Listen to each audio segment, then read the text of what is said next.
සුබ දවසක් කියලා ප්‍රාර්ථනා කරන ලාංකීය ප්‍රේක්ෂක සැමට ශ්‍රී ලංකාව සහභාගී වන තුන්කොන් T20 තරඟාවලිය හෙටින් ආරම්භ වීමට නියමිතයි.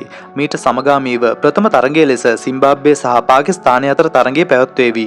පහුගිය තරඟාවලියෙන් ලැබූ අන්ත පරාජයත් සමග ශ්‍රී ලංකා සංජිතවල ලොකු වෙනසක් සිදු වුණා.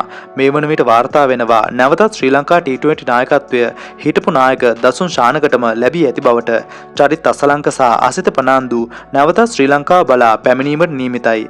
ඊට හේතුව ලෙස ඔවුන් දක්වා තිබුණේ අසනීප තත්වයක් බවයි. අසිතව පැත්තකින් තියමුකෝ. නමුත් චරිත් අසලංක ඇත්තටම ලංකාවට එන්නේ අසනීපයක් නිසාමද?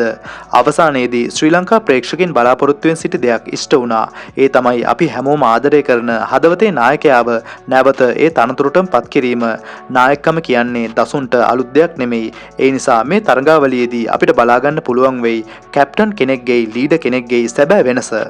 කලින් නම් කළ T20 සංචිතයේ චරිත් අසලංක සහ අසිත පනන්දු වන ක්‍රීඩකයන් දෙදෙනාම සිටියා. මොවුන් දෙදෙනාගේ නැවත පැමිණීමත් සමග ඒ හිස්වුනේ ස්ථානවලට නැවත ක්‍රීඩකයන් පත් කර තිබුණා.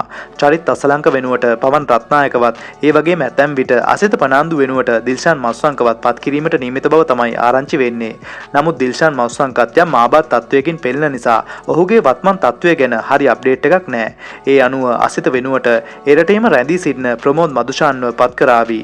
මහේෂ් දීක්ෂණ වනිදු හසරන් ගැන ක්‍රීඩකයනුත් යම් ආබාධ තත්වයන්ගෙන් පෙළෙන නිසා T20 සංචිතයට නම් වී නැති වුණත් එක්දින සංචිතයේ සිටින ජෙෆ්රි වැන්ඩසේව තවදුරටත් එරටේම රඳවා ගැනීමට තීරණය කර ඇති බවද වාර්තා වෙනවා. ඒ අනුව ශ්‍රී ලංකා T20 සංචිතය සම්පූර්ණයෙන්ම වෙනස් වීමට නියමිතයි. ආසියානු නැගීන ශූරයන්ගේ තරගාවලියට සහභාගී නොවුණා නම් මිලාන් රත්නායක කියන්නේ චරිත්ගේ තැනට ගැලපෙනම ක්‍රීඩකයෙක්. කෙසේ නමුත් තවමත් අවුරුදු 24ක් වන පවන්ට මේක හොඳ අවස්ථාවක්. පවන් කියන්නේ ඉතාමත් හොඳ ප්‍රහාරාත්මක හැකියාවක් තියෙන ක්‍රීඩකයෙක්. අසිතගේ තැන තවමත් හිස් තැනක්ව තිබුණත් නව T20 සංචිතය නම් වී තිබුණේ මේ අයුරින්. මේ සංචිතයට අනුව හොඳ සම්බර ක්‍රීඩකයන් 11 දෙනෙකු තෝරා ගැනීමට වඩාත් හොඳ හැකියාවක් තියෙනවා. ඒ වගේම බැටින් නෝඩ එකෙත් ලොකු වෙනසක් කරලා ඒ අත්හදා බැලීමත් කිරීමට හැකියාවක් තිබෙනවා. දසුන් ශානකට මේ ලැබුණු වගකීම් සහගත අවස්ථාවෙන් උපරිම ප්‍රයෝජන ගත යුතුයි. ඒ වගේම පවන්ලව නමට විතරක් නොදා ඒ ක්‍රීඩකයන්ට තරඟ අවස්ථා දිය යුතුයි. ඔබ මොකද මේ දේවල් ගැන හිතන්නේ? පවන් රත්නායක ප්ලේන් 11 එක ඇතුලේ සිටිය යුතුද? ඔබේ තාර්කික ක්‍රීඩාශීලී අදහසුත් පහලින් කමෙන්ට් කරන් යන්නත් අමතක කරන්න එපා.